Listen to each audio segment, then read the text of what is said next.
নির্বাচন commission, election commission of India প্রশাসনিকভাবে পরিকল্পিতভাবে নাগরিকদের উপরে একটা সন্ত্রাস চালাচ্ছে। আমরা তারই প্রতিবাদে এখানে রাস্তায় নামতে আজ বাধ্য হয়েছি। আমরা সবাই ভোটার লিস্টের যে সংশোধনী, এটা সবাই আমরা চাই, এর বিরুদ্ধে আমরা নাই। কিন্তু ভারতবর্ষের যে নির্বাচন কমিশন, তারা যে প্রক্রিয়া চালাচ্ছে সেই প্রক্রিয়ায় কোনো স্বচ্ছতা নাই। বরং এই প্রক্রিয়ার মধ্য দিয়ে বিজেপির যে শুভেন্দু অধিকারীদের যে দাবি, পশ্চিমবঙ্গ বিজেপির যে দাবি, সেই দাবি পূরণ করছে নির্বাচন কমিশন।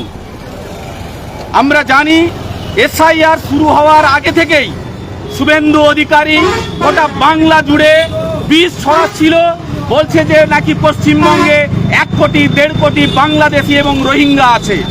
কিন্তু যখন ম্যাপিং প্রক্রিয়া শুরু হলো, ফর্ম জমা দেওয়া শুরু হলো, তাতে দেখা গেল 58 লক্ষ মানুষের নাম বাদ পড়েছে।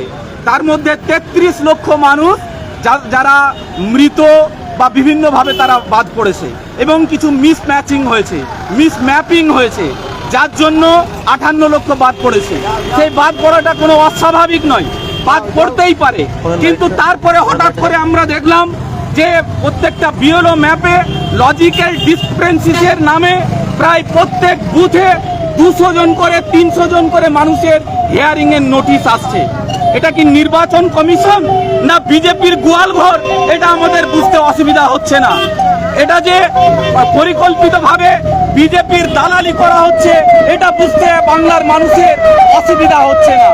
এই নরেন্দ্র মোদী, অমিত শাহ, শুভেন্দু অধিকারীদের মুখে যখন চুন পড়েছিল, মুখে যখন তালুক পড়েছিল যে বাংলাতে প্রকৃত অর্থে একটাও বাংলাদেশি বা রোহিঙ্গা খুঁজে পাওয়া যায়নি, ফলে নির্বাচন কমিশন এবং বিজেপি দুজন মিলে কারসাজ করে বাংলার কোটি কোটি মানুষকে, পশ্চিমবঙ্গে প্রায় 2 কোটি মানুষকে আজকে লাইনে দাঁড় করিয়ে দেওয়া হয়েছে, যাতে করে তারা ভারতবর্ষের চাকরির কথা না বলে, তারা ভাতের কথা না বলে, তারা রোজগারের কথা না বলে, উন্নয়নের কথা না বলে।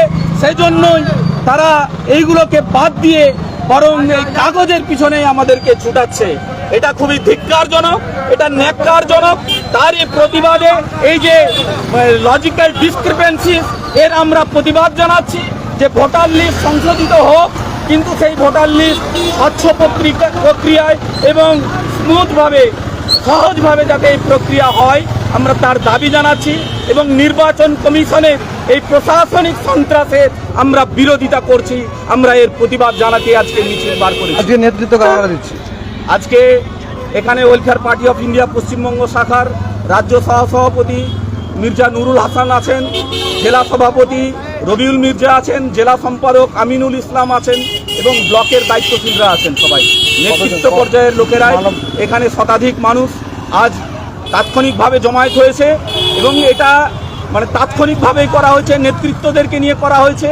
যদি নির্বাচন কমিশন স্বচ্ছতা না নিয়ে আসে, তাহলে সেই নির্বাচন কমিশনের বিরুদ্ধে আগামী দিনে বড় আন্দোলনের আমরা ডাক দিচ্ছি।